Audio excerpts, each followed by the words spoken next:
ልክ እናንተ እንደምትጨነቁት እኛም እኮ ይጨንቀናል። እኛም የምንጨነቅበት ጊዜ አለ። እናንተ ኃጢአት እንደምትሰሩ እኛም እንሰራለን። በተጨነቅን ጊዜ ግን የምናርፈው ከዳዊት መዝሙር አንዱን በመዘመር ነው። እንዲያውም እናንተ ጥሩዎች ናችሁ፣ እድለኞች ናችሁ። እናንተ ቢጨንቃችሁ ወደ አንድ ቄስ ሄዳችሁ ትናዘዛላችሁ። ቄስ ሲጨንቀው ግን ወደ ማን ይሄዳል? ጳጳሱ ቢጨንቃቸው ከፓትርያርኩ ይሄዳሉ። ፓትርያርኩ ቢጨንቃቸው የት ይሄዳሉ? ያመናችሁት ቢከዳችሁ አደጋ ወደ እናንተ እየመጣ እንደሆነ ብትሰሙ ከዳዊት መዝሙር አንድ አውጥታችሁ አንብቡ። ቅዱስ ዳዊት ጠላቶቹ ሁሉ ተሸንፈውለት እረፍት ካገኘ በኋላ የዘመረው መዝሙር ነው ይባላል። መዝሙር 17። አሁን ዝም ብለህ መጥተህ እግዚአብሔር ሆይ ሳንል ዝም ብለን እንዲሁ ቆም ምብንል ይሰማል፣ ልብን ያዳምጣል እግዚአብሔር። እኛ እኮ ኮሚኒኬሽን ስኪል ተብሎ ኮርስ እየተሰጠን ነው። ሰው የሚወድልህ ወግ እንዴት አድርገህ ታዋጋለህ ነው ጨዋታው። መከራ አድርገህ ማዳመጥ አንዱ ስኪል ነው። ምናምን የሰዎችን ጥቅም አስቀድም፣ ምንትስ እንደዚህ በል፣ የቃላት ምርጫ ይኑርህ። እግዚአብሔር እንደዚያ ሳይል ጥሩ አድርገው ተናገሩ። ፍልስፍና ተምረዋል፣ ዲግሪ ያላቸው አነጋገር ይችላሉ። መግቢያው እንዴት ነው? አተታውሳ ኮንክሉዥኑ ጥሩ ነው አይልም። እግዚአብሔር ልብን ይሰማል። አንዳንድ ጊዜ እውነቴን ነው የምነግራችሁ፣ መታችሁ የምትሉት ከጠፋችሁ ብትችሉ ዝም ብላችሁ የአባታችሁ ቤት አላሉ ቁሙ፣ ዝም ብላችሁ እዚህ ገብታችሁ ራሱ። አንዳንድ ጊዜ ጭንቀት ይበዛና ቃላት ያጥርና ኃጢአት ይደራረብና አፍን መክፈት ያቅታል። ገብቶ ዝም ብሎ ቢቻል ማልቀስ ጥሩ ነው። እግዚአብሔር ከሺህ ቃላት አንድ ዘላላ እንባን ይወዳል። እዚህ ገብቶ ማልቀስ እና እግዚአብሔር እውነተኛ ረዳቴ ነው። አሁን የምነግራችሁን ነገር አድርጉት፣ እረፍት ታገኛላችሁ። በተጨነቃችሁ ጊዜ ሞባይላችሁን ከፍታችሁ የሆነ ነገር ወደ ማዳመጥ አትሂዱ። መዝሙረ ዳዊት መኪና ያላችሁ ሰዎች ካላችሁ መኪናችሁ ውስጥ እቤት እንዳለ ሁሉ መኪናችሁ ውስጥ ራሱ አንዱን ችሎ የማይወርድ አንድ መዝሙረ ዳዊት ቢኖራችሁ ጥሩ ነው። የሆነ ወረፋ እንኳን እስከምትጠብቁ የነዳጅ ወረፋም ሊሆን ይችላል አላውቅም። መኪና ውስጡ ናችሁ 3 መዝሙር ዘምሩ። መስሪያ ቤት ገብታችሁ ወረፋ እስኪደርሳችሁ አንድ መዝሙርም ዘምሩ፣ የዳዊትን መዝሙር። ይገርማችኋል፣ መንገዳችሁ ሁሉ ብርሃን ይሆናል። እውነቴን ነው የምነግራችሁ። ማታ ማታ አንድ መዝሙረ ዳዊት ድገሙ። ከመተኛታችሁ በፊት እንደው 1 ሰዓት 2 ሰዓት 3 ሰዓት በቃ ከስልካችሁ ፍሪ መሆን አለባችሁ። መዝሙረ ዳዊት አንብቡ። ገብቶ ይቀድሳል። ቀድሶ ሲወጣ ሲጋራ እያጨሰን የሚሄድ ቄሱ። አሁን የኢትዮጵያ ካህናት ይሄን ብታዩ አትሰቅሉንም? መሀል ከተማ ላይ አይ ጳጳስ ሲያጨስ ነው አይቻለሁ። ጳጳስ እያጨሰ ምን ትላላችሁ እስቲ? አሁን ጳጳሱ ሲጋራ እያጨሱ ቡል እኔ ጳጳሳት ያጭሱ የሚለዋች አልናገሩም፣ እነሱም አይሰሙኝም ብል ራሱ እሱም አይሰሙም። የኛ ጳጳሳት እኔ አያደርጉም፣ አይሰሙም። ግን ማለት የፈለግኩት ሲጋራውን ቡል እያደረገ መጥተው እጁን ሳም አድርገው ትሄዳሉ ምዕመናን። እኔ ባይኔ እኮ ነው ያየሁት። ትናንት ራሱ አይቻለሁ። ዛሬ ጠዋት ነው የገባሁት።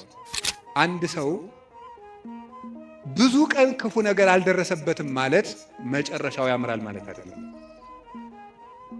ጽዋው ሞልቶ እስኪፈስ እግዚአብሔር ሊታገስ ይችላል። ትዕግስቱን የፈጸመለትና ሰው በቸርነቱ መጠቅመጥ ያቃተው ዕለት ግን የፍርዱን ጽዋ ይቀዳዋል። ከዛችሁ ግን ይሄ በታምር ነው ሰው የሚኖረው፣ በታምር ነው። ካልሰረቃችሁ በቀር በታምር ነው እየኖራችሁ ያላችሁ። አንዳንዱን ማለት ነው። ለአንድ መነኩሴ ገዳም ሲገባ ከሚሰጠው ትምህርት አንዱ የኢየሱስ ክርስቶስን ስም መላልሰ መጥራትን አታቋርጥ ነው የሚባለው። የኢየሱስ ክርስቶስን ስም ኢየሱስ ክርስቶስ ጌታዬ ኢየሱስ ክርስቶስ ወይ ማረኝ ብዙ ቀን እናገራለሁ። እንዲህ ኢየሱስ ክርስቶስ የሚለው ስም ዝም ብሎ የሚቀር ስም አይደለም። ዲያብሎስ የሚፈራው ኢየሱስ የሚለውን ገና ሳይጨርሰው ቅዱስ እንጦንስ ነበር የከበቡት አጋንንት የተበተኑት። በገድለ ቅዱስ እንጦንስ እንደተጻፈ ክርስቶስ ኢየሱስ አማኑኤል እግዚአብሔር ብሎ መጥራት ዝም ብሎ አይደለም። በፍቅር ጥሩት፣ ጉልበት ይሆናቸዋል። ምናልባት ድግምት የሚችል ሰው ካለ ጀግና እለዋለሁ ይድገምብኝ ብዬ አውቃለሁ። አሁንም ይቻላል። እንደ ወንድ የሆነ ጀግና በዓለም አለ የተባለ ጠንቋይ ይድገምብኝ ብዬ አውቃለሁ። ይኸው አሁንም የምትሰሙ ካላችሁ ድገሙብኝ። እኔ በጌታችን በመድኃኒታችን በኢየሱስ ክርስቶስ ስም ፍጹም አምናለሁ። ምግባሬ ከሰው ድሃ ሊሆን ይችላል። በክርስቶስ ስም ግን ቀልድ የለም። ስሙን በስመ አብ ወወልድ ወመንፈስ ቅዱስ በጠራሁት ጊዜ ውዬ ባድር አንዳች እንደማይዞረኝ አምናለሁ። ሳኦል እየፈለገው ሄደ። ዳዊት ግን ይላል ለይግቡ ድኅሬሆሙ ጸላእቴ፣ ጠላቶቼ ወደ ኋላቸው ይመለሱ ይላል። ሳኦል መንገድ ጠፍቶት ተመለሰ። ደክሞ ማሸነፍ የእግዚአብሔራዊነት። ከዛ ምን አደረገ?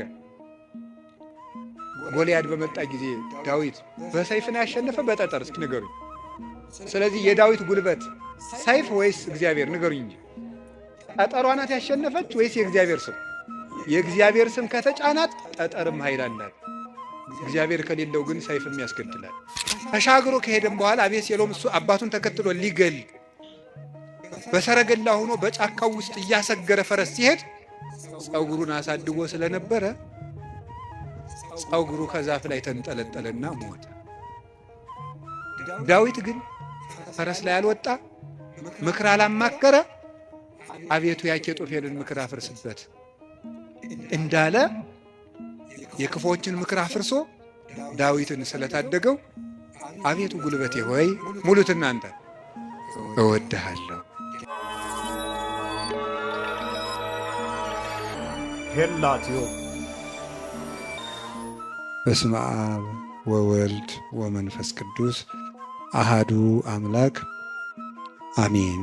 አፈቅረከ እግዚኦ በኃይሌ፣ ጉልበቴ ሆይ እወድሃለሁ በሚል ርዕስ ነው የምንማማረው። የቅዱስ ዳዊት መዝሙር 17 ቁጥር 1 ላይ የምናገኘው ኃይለ ቃል ነው። እስኪ ሁላችሁም አቤቱ ጉልበቴ ሆይ እወድሃለሁ በሉ። ደግማችሁ በሉ። አቤቱ ጉልበቴ ሆይ እወድሃለሁ በሉ።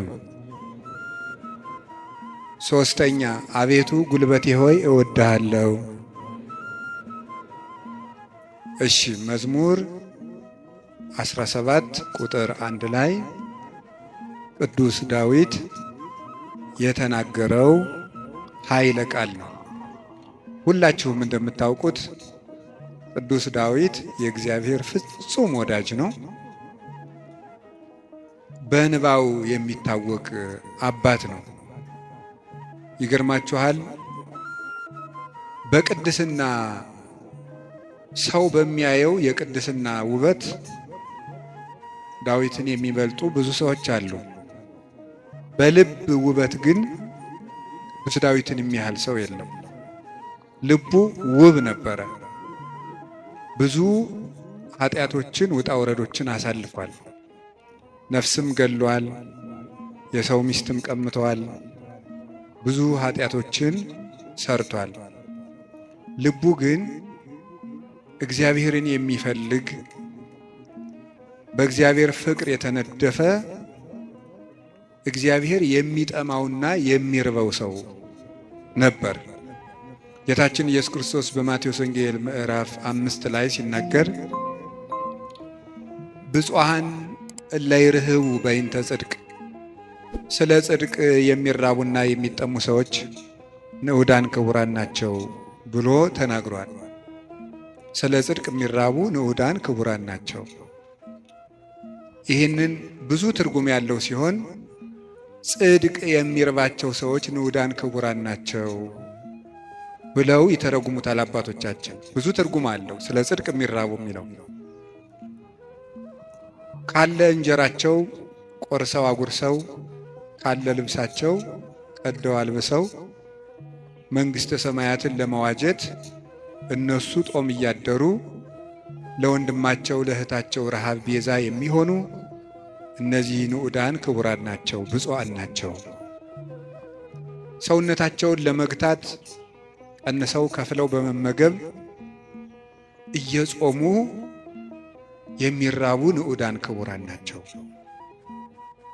የእግዚአብሔርን ቃል እማር አስተምር ብለው የሚራቡ የሚጠሙ ንዑዳን ክቡራን ናቸው። ስለ መንግሥተ ሰማያት ብለው የሚራቡ የሚጠሙ ብፁዓን ናቸው። ከኃጢአት ውሃ የሚጠሙም ንዑዳን ክቡራን ናቸው። ከኃጢአት እንጀራ የተራቡም ከዚያ ነፃ የሆነ ሰውነት ያላቸው ንዑዳን ክቡራን ናቸው። የመጨረሻው ግን ጽድቅ ራሱ የሚርባቸው ሰዎች ንዑዳን ክቡራን ናቸው። ጽድቅ የሚርባቸው ሰዎች ንዑዳን ክቡራን ናቸው። አንድ ሰው በደህና ሰንብቶ ምግብ አልበላም የሚል ከሆነ በእርግጥ ሰውየው እንደታመመ በዚያ እንጠረጥራለን። አሞት የሰነበተ ሰው ደግሞ ምግብ አቅምሱኝ ማለት ሲጀምር እየዳነ እንደሆነ በዚህ እንረዳለን። ጽድቅ የሚርበው ሰው ነፍሱ ጤነኛ ናት። እግዚአብሔር የሚርበው፣ ቃለ እግዚአብሔር የሚርበው፣ ማስቀደስ የሚርበው፣ ኪዳን ማድረስ የሚርበው፣ መጸለይ ግዴታ ሆኖበት ሳይሆን ርቦት የሚጸልይ ጠምቶት የሚጸልይ እግዚአብሔርን ፊቱን የማየት ረሃብ ያለበት የእግዚአብሔርን ፊት የማየት ጥማት ያለበት እሱ ብፁዕ ነው ማለቱ ነበር ጌታ። እንዲህ ያለች ነፍስ ካላቸው ቅዱሳን ውስጥ የመጀመሪያውን ቦታ የሚወስደው ቅዱስ ዳዊት ነው። እግዚአብሔር የሚርበው ሰው ነበር። እንዲህ ብሎ እንደተናገረ ሐሰስኩ ገጸከ ገጸ ዚአከ አሐሰስ እግዚኦ ኢትሚት ገጸከ ምኔ። አቤቱ ፊትህን እሻለሁ፣ አቤቱ ፊትህን ከኔ አትመልስ። አቤቱ ፊትህን እፈልጋለሁ፣ ከባሪያህም ተቆጥተህ አትራቅ። ኃጢአቴ ክፉ ቢሆንም እንኳን በኃጢአቴ ተቆጥተህ አትራቀኝ፣ ፈጣሪ ቸል አትበለኝ እያለ የእግዚአብሔር ፊት ይርበው ነበር። ወከመ ያፈቅር ኃየል ሀባንቂተ ማያት ከማሁ ታፈቅር ነፍሴ ሀበ እግዚአብሔር አምላኬ። ዋልያ ወደ ውሃ እንደሚናፍቅ ሰውነቴ እግዚአብሔርን ተጠማች። ሲሳዬ ኮነኒ አንብኤ የፈጣሪዬን ፊት ያለው ብዬ የማለቅሰው እንባዬም ምግብ ሆነኝ። ወተሐውከት እማት ዓይኔ ይላል በሌላው ዓይኖቼ ያንተን ፍርድ ከመፍራትና ፍቅርህን ከመፈለግ የተነሳ እንደ ተቆጡት ልጅ ብክን ብክን አሉ። ወአራስኩ ምስካቤ ወበአንባዬ አራስኩ ምስካቤ በእንባዬም አልጋዬን ምንጣፌን አርሰዋለሁ ያለ ይናገራል። በሌላኛው የመዝሙር ክፍሉ ደግሞ አምላኬ አምላኬ እገይስ ኀቤከ ፈጣሪ ሁልጊዜ በእግረ ልቡና ወደ አንተ ገሰግሳለሁ። ጸማት ነፍሴ ለከ ሰውነቴ አንተን ተጠማች። ማይዜ እበጽሕ ወእሬይ ገጾ ለአምላኬ ደርሼ የፈጣሪን ፊት የማየው መቼ ነው ይላል። እስከ ማይዜኑ እግዚኦ ተረሳአኒ ለግሙራ አቤቱ ፈጣሪ እስከ መቼ ትዘነጋኛለህ? ደክማ አይንቴ እንዘ ይብላ ማይዜ ትመጽእ ኀቤ ዓይኖቼ መቼ ወደ እኔ ትመጣለህ እያሉ አንተን በመጠባበቅ ፈዘዙ ደከሙ። ማይዜ ትመጽእ ኀቤ ወደ እኔ የምትመጣ መቼ ነው? ወአሐውር በየዋህተ ልቤ ማእከለ ቤቴ አንተን በመጠበቅ በልቡና ቅንነት ጸንቼ እጠብቅሃለሁ። እግዚአብሔር እድል ፈንታዬ ጽዋ ተርታዬ ነው። ያለ እግዚአብሔር ምግቡ፣ እግዚአብሔር ልብሱ፣ እግዚአብሔር መጠጡ ነበር። ፈጣሪ ወበምስካቤኒ እዜከረከ ሳንቀላፋም አንተን እያሰብኩ አንቀላፋለሁ፣ በመኝታዬም አስብሃለሁ። ፈጣሪ አንተ ብከ ተገደፍኩ እማሕፀን በእናቴ ማሕፀን በአንተ አምኜ ተጣልኩኝ። አንተ አምላኬ እምከርሰ አምላኬ ፈጣሪ በእናቴ ማኅፀን ሳለሁ አንተ አምላኬ ነህ። እናቴ የበላችው ተጭኖ የጠጣችው አንዝዞ እንዳይገለኝ የጠበቅከኝ ከእናቴ ማኅፀን ጀምሮ አባቴና እናቴ የእውነተኛ ረዳቴ መጠጊያዬ አንተ እግዚአብሔር ነህ። እግዚአብሔር ብርሃኔና መድኃኒቴ ነው። እግዚአብሔር ያበርሊተ፣ እግዚአብሔር ብርሃኔ መድኃኒቴ ነው። ምን ያስፈራኛል? እግዚአብሔር ምእመና ለሕይወቴ ወምንትኑ ያደነግጸኒ። እግዚአብሔር የሕይወቴ መታመኛዋ ነው። ምን ያስደነግጠኛል? እመኒ ሮዱኒ ጸባይት ወመኒ ጸባአኒ ተአይን እየፈራሃኒ ልቤ። ሀገር ተነስቶ በእኔ ላይ ቢከበኝ ልቤ አይደነግጥብኝም፣ በእግዚአብሔር እታመናለሁ እና። ወምስካየ ውእቱ አምላኩ ለያዕቆብ፣ የያዕቆብ ፈጣሪ መጠጊያችን ነው። ወበይንተ ዘይንፈርህ ለማድለቅለቀት ምድር ወለመኒ ፈለሶ አድባር ውስተ ልበ ባሕር። ስለዚህ ተራሮች እየተነሱ ወደ ባህር ልብ ቢወረወሩ እግዚአብሔር መጠጊያችን ነውና አንፈራም ያለ እግዚአብሔርን የቀመሰ ሰው ነበር ቅዱስ ዳዊት። ጣዕሙን ቅረቡ ሀቤሁ ያበር ለክሙ፣ ወደ እሱ ቅረቡ ብርሃነ ረድኤቱን ያበራላችኋል። ጣዕሙ ታይምሩ ከመሄር እግዚአብሔር፣ እግዚአብሔር ፍጹም ቸር እንደሆነ እመሱ። እግዚአብሔርን ከመውደዱ የተነሳ ቅዱስ ዳዊት አሐተ ሰአልክዎ ለእግዚአብሔር፣ እግዚአብሔርን አንዲት ነገር ለመልኩት ወኪያሐስስ፣ እሷንም እሻለሁ። እግዚአብሔርን ደስ የሚያሰኘውን ነገር አውቅ ዘንድ በቤተ መቅደሱም አገለግለው ዘንድ። ቅዱስ ዳዊት እግዚአብሔርን ከመውደዱ የተነሳ ለእግዚአብሔር ልጅ ብቻ ሳይሆን ጉድፉን ወመጣልን ሳይቀር ይወድ ነበር። ጥቀ ፍቁር አብያቲከ እግዚኦ እግዚእ ኃያላን ተፈሳሐት ነፍሴ በአፍቅሮ አይጻዳቲከ። የኃያላን መላእክት ፈጣሪ እግዚአብሔር ሆይ ማደሪያዎችህ ቤተ መቅደሶችህ እንደምን የተወደዱ ናቸው። ሰውነቴ ቤተ መቅደስን በመውደድ ደስ አላት። አብደርኩ እትገደፍ ውስተ ቤተ እግዚአብሔር ምንበር ውስተ ቤተ ኃጥአን። በኃጥአን ድንኳን ቤት አዳራሽ ተመችቶኝ ከሚኖር በእግዚአብሔር ቤት ብጣል እንኳ ደስ ይለኛል ይላል ቅዱስ ዳዊት።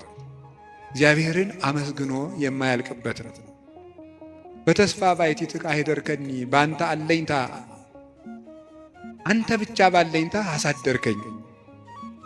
በአንተ አምኜ እሰክም ወነውም፣ ዓይኖቼንም በአንተ አምኜ ከድናቸዋለሁ። ስነሳም አንተን አምኜ እነሳለሁ እያለ ልቡን በእግዚአብሔር የጣለ እግዚአብሔርን የሚወድ ሰው፣ የእግዚአብሔር ልብ የፈሰሰለት ሰው ነበረ። እንደ አባት ሲቆጣው ብክን ብሎ የሚደነግጥ፣ በፍቅሩ የተነደፈ ርኅሩህ፣ ጠላቶቹንም ስለ እግዚአብሔር ብሎ የሚወድ የጌታችን የኢየሱስ ክርስቶስ ወንጌል ምልክት የነበረ አባት ነው ቅዱስ ዳዊት። ለዚህ ነው የዳዊት መዝሙር በተዘመረበት አጋንንት የሚደነግጡት፣ ልብ ሰላም የሚያገኘው። ስለዚህ የተወደዳችሁ ምእመናን በጨነቃችሁ ጊዜ መዝሙረ ዳዊትን በጣም ውደዱት። እኔ ማስተማር ከጀመርኩ ጀምሮ ስለ መዝሙረ ዳዊት ነው የምናገረው። ልክ እናንተ እንደምትጨነቁት እኛም እኮ ይጨንቀናል። እኛም የምንጨነቅበት ጊዜ አለ። እናንተ ኃጢአት እንደምትሰሩ እኛም እንሰራለን። በተጨነቅን ጊዜ ግን የምናርፈው ከዳዊት መዝሙር አንዱን በመዘመር ነው። እንዲያውም እናንተ ጥሩዎች ናችሁ፣ እድለኞች ናችሁ። እናንተ ቢጨንቃችሁ ወደ አንድ ቄስ ሄዳችሁ ትናዘዛላችሁ። ቄስ ሲጨንቀው ግን ወደ ማን ይሄዳል? ጳጳሱ ቢጨንቃቸው ከፓትርያርኩ ይሄዳሉ። ፓትርያርኩ ቢጨንቃቸው የት ይሄዳሉ? በወንበር መቀመጥ ዕዳ ነው። አባት መሆን ሌላውን አጽናንቶ ራስ መጽናኛ ደግሞ ይቸግራል። የዚያን ጊዜ መጽናኛ የቅዱስ ዳዊት መዝሙር ነው እና ያልሆነ ሰው ስልክ ቢደውልላችሁ ማለት ሰው ስልክ ደውሎ ቢያስፈራራችሁ፣ ሰው በስልክ ቢሰድባችሁ፣ ያመናችሁት ቢከዳችሁ፣ አደጋ ወደ እናንተ እየመጣ እንደሆነ ብትሰሙ ከዳዊት መዝሙር አንድ አውጥታችሁ አንብቡ። እዚህ የመጣችሁት ለሕክምና ነው እንጂ እንደ አሬዎስፋጎስ አደባባይ የሚባል አለ ግሪክ ውስጥ። ዛሬ ምን አዲስ ፍልስፍና ይነገር ይሆን ተብሎ ህዝቡ ሁሉ አዲስ ወሬ ለማዳመጥ የሚሄድበት ነው። ስለዚህ መምህር ገሌ ምን ይሰብክ ይሆን ብላችሁ መቼስ አልመጣችሁ። ከብዙ ስራችሁ ከጠበበ ሰዓታችሁ ምናልባትም አንዳንዶቻችሁ ለመኖር ከተቸገራችሁበት ሳንቲማችሁ በታክሲ አውጥታችሁ ነው የምትመጡት። የኔን እረዳለሁ። እኔ አንዳንድ ጊዜ የገጠር ሰው ያሳዝነኛል፣ አንዳንድ ጊዜ የከተማ ሰው ያሳዝነኛል። የገጠር ሰው የሚያሳዝነኝ በሚያሳዝንበት ነው፣ ለነሱ ነግራቸዋለሁ። የከተማ ሰው አንዳንድ ጊዜ የሚያሳዝነኝ ደግሞ በተለይ ታክሲ የሚሰለፍ ሰው ያሳዝነኛል። እውነቴን አይደለም ነግራቸው፣ አልዋሽም። ሰው ሲሰራ ውሎ በቤቱ ለመግባት ደግሞ ታክሲ ተሰልፎ ብር ይዞም ለካ ደግሞ መሄድ ያቅታል። ወረፋው ደግሞ 1 ሰዓት 2 ሰዓት ደግሞ ይፈጃል። እንደገና ሄዶ ምን ብሎ ታክሲውም ተወዷል አሉ። ከዛችሁ ግን ይሄ በታምር ነው ሰው የሚኖረው፣ በታምር ነው። ካልሰረቃችሁ በቀር በታምር ነው እየኖራችሁ ያላችሁ፣ አንዳንዱን ማለት ነው። እና በዚህ ሁሉ ነገር መሃል የመጣችሁት ለሕክምና ነው።